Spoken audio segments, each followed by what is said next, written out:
എല്ലാവർക്കും നമസ്കാരം. ഇന്നത്തെ സുഭാഷിതം. യഹ സുന്ദരസ്തത്വനിതാ കുരൂപ യാ സുന്ദരീ സാ പതി രൂപഹീന യത്രോ ഭയം തത്ര ദരിദ്രതാ ച വിധേർ വിചിത്രാണി വിചേഷ്ടിതാനി. പറയുന്നത്, ഒരാൾ സുന്ദരനാണ്, ഭാര്യ വിരൂപ. ഒരുവൾ സുന്ദരിയാണ്, ഭർത്താവ് സുന്ദരനല്ല. എവിടെയാണോ രണ്ടും ഒത്തുചേരുന്നത് അവിടെ ദാരിദ്ര്യം വിളയാടുന്നു.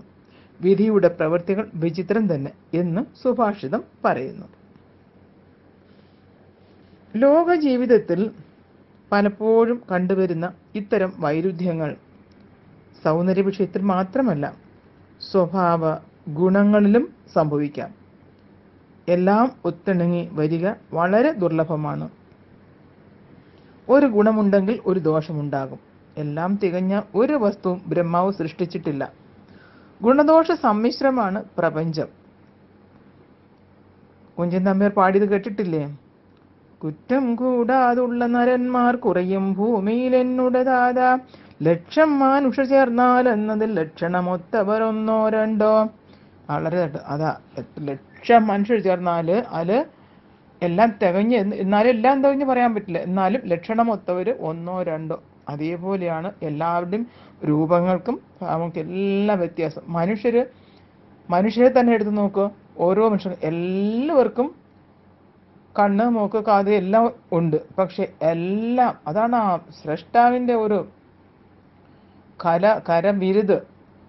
ഇത്രയും ഒരു വൈവിധ്യം ഉണ്ടാക്കണമെങ്കിൽ എന്തായിരിക്കും ആ ഇൻ്റലിജൻസ്, അല്ലേ?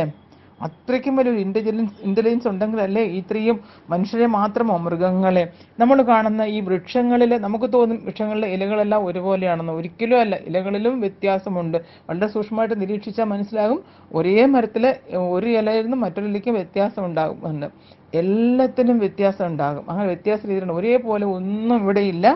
പ്രപഞ്ചം വൈവിധ്യത നിറഞ്ഞതാണ്. ഒന്നിനെ പോലെ മറ്റൊന്നില്ല. രൂപത്തിൽ മാത്രമല്ല, ഉപയോഗത്തിലും ഗുണത്തിലും ഒക്കെ ഓരോന്നും യുണീക്കാണ്. മനുഷ്യന്റെ കാര്യം എടുത്താലും ഒരാളെ പോലെ അതേ പൂർണ്ണതയോടെ മറ്റൊരാൾ ഉണ്ടാവില്ല. സയാമീസ് ഇരട്ടകളായാൽ പോലും ഇരട്ടകൾ ഏകദേശം രൂപത്തിലൊക്കെ ഏകദേശം ഒരുപോലെ ഇരിക്കുമെങ്കിലും എല്ലാം പൂർണ്ണമായിട്ടൊന്നും പറയാൻ പറ്റില്ല. കുറേ വ്യത്യാസം, സ്വഭാവത്തിൽ ഏറെ വ്യത്യാസം ഉണ്ടാവും. അങ്ങനെ ഉണ്ടാവും. അതുപോലെ തന്നെയാണ് മനുഷ്യ മനസ്സും.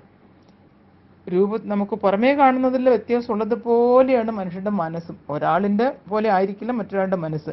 ഒരാളിൻ്റെ മനസ്സ് ചിന്തിക്കുന്നതാവില്ല ഒരേ വിഷയത്തെക്കുറിച്ച് മറ്റൊരാൾ ചിന്തിക്കുക അതേ വിഷയത്തെക്കുറിച്ച്. ഒരു റോസാപുഷ്പം കാണുമ്പോൾ ഒരാൾ അതിൻ്റെ ഭംഗിയെക്കുറിച്ചും സുഗന്ധത്തെക്കുറിച്ചും ഒക്കെയാവും ചിന്തിക്കുക.